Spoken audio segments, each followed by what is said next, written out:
Welcome to the Ambitious Bookkeeper podcast.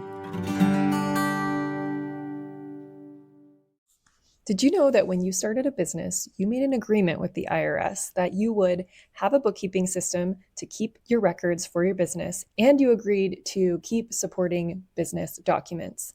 In today's video, I'm going to go over how we use a certain system to help our clients keep track of those said supporting business documents as part of their bookkeeping system. I'm Serena, and I run an online accounting firm called Of Course Financial. We focus on online entrepreneurs, online businesses like e-commerce, course creators, and of course, any type of creator out there selling their work online. And in today's video, I'm going to show you how we help our clients stay on top of managing these supporting business documents digitally. We use this tool with QuickBooks Online and Xero, although most of our clients are on Xero, but this software does also work with QuickBooks Online. So I'm sure by now you're wondering, what is this magic tool that saves Serena and her clients hundreds of hours of work every year? And that is Hubdoc. It is included with each Xero subscription because it's owned by Xero, but it is very affordable in case you want to use it with a different accounting software like QuickBooks Online. One of the main reasons why I love this tool versus maybe what's built into QuickBooks Online or other softwares is that when you upload the documents, it immediately pulls the vendor information or the supplier information from that invoice, receipt, or other business document and creates a folder for it and files it away in that folder with all the rest of the documents that belong to that same vendor.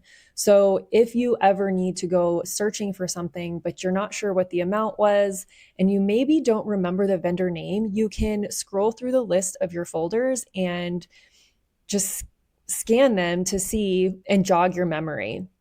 You can also open that folder and see all the documents that you have related to that vendor. I'm sure you're chomping at the bit to see what this software looks like, so let's head on over there. If you're already using Xero, you're going to want to set up your Hubdoc account through your Xero account.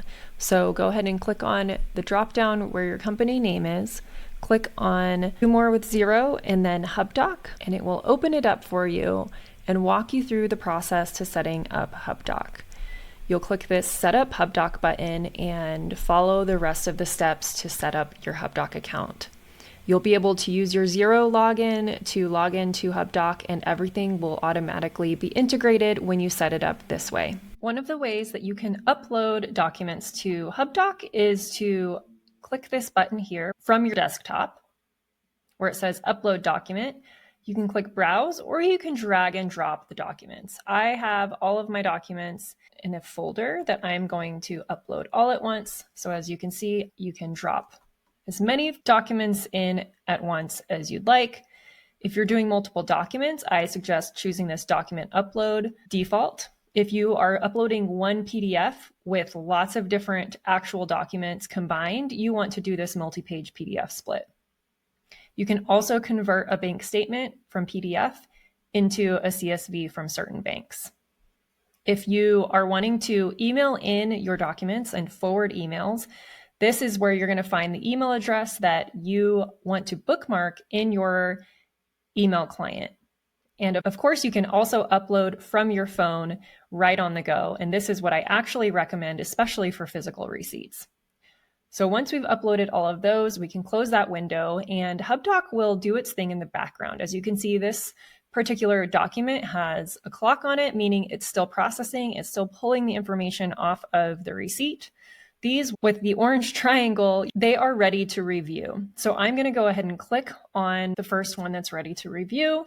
As you can see on this right panel, you can choose the document type. I always like to fill this in, although this is not a requirement. This is a receipt, as it says at the top, payment receipt. And this particular receipt, I happen to know about this client. They are going to also probably be submitting an invoice. So I'm probably going to come back to this just to make sure I don't enter a duplicate. So I'm going to leave that as is. This is a bank statement. So I'm going to categorize this as a statement. I don't need a CSV because we have this bank linked to their accounting file. and I'm going to leave the dates and the amount and everything. But for this one, we're not actually pushing it over to the accounting system. We are just going to archive it so that it gives us that green check mark. And then the next step that I'm going to do is actually download the bank statement to the client folder. And this is a step that we take as a bookkeeping firm just to make sure we are keeping all of the documents internally for the work that we're doing as well. So when we reconcile the bank account, we print out a report showing that it's reconciled and we save it alongside the actual bank statement.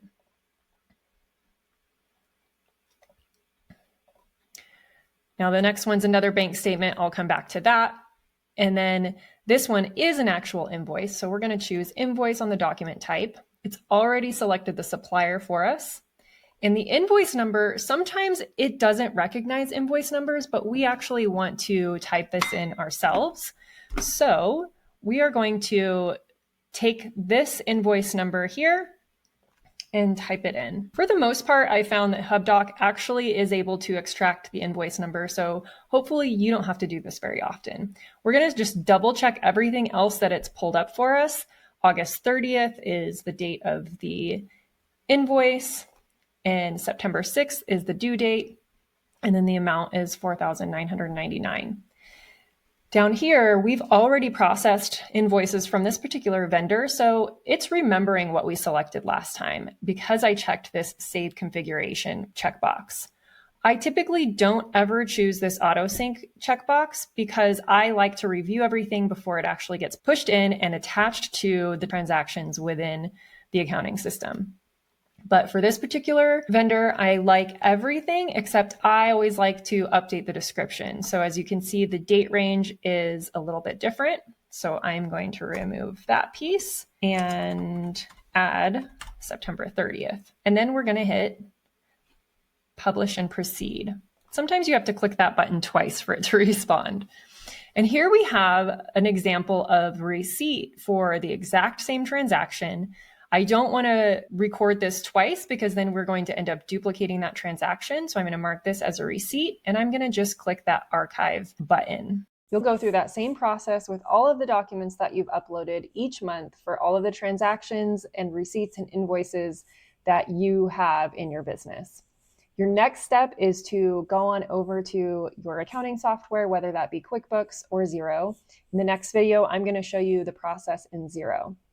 If you're ready to start using Xero and Hubdoc, check the description and the pinned comment to sign up for your free trial of Xero. If you know you're ready to work with my firm and get you either moved over from QuickBooks to Xero or to set up your Xero, head over to ofcoursefinancial.com/contact and fill out our new client interest form.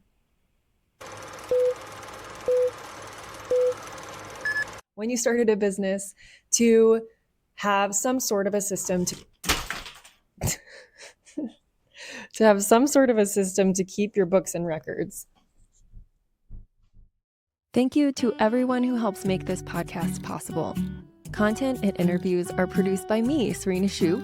Our intro and outro music is written and performed by my brother, Ian Gilliam.